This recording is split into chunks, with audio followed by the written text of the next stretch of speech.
শয়তান নাকি বলেছে ইফতারের দোয়া কবুল হয়, নাউজুবিল্লাহ। এমনই হাদিস বিরোধী বক্তব্য দিয়েছেন আহলে হাদিস শায়েখ কেমিস্ট্রি পাস মূর্খ শায়েখ আকবর বিন আবেদ আলী। আসুন সেই বক্তব্যটি আমি আপনাদেরকে শোনাই।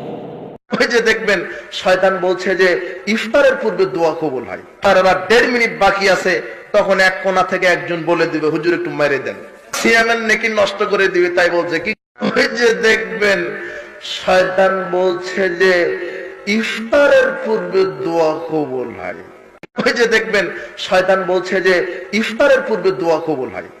ওই যে দেখবেন শয়তান বলছে যে ইফতারের পূর্বে দোয়া কবুল হয়।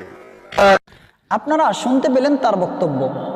এই বক্তব্যটি সম্পূর্ণ হাদিস বিরোধী বক্তব্য।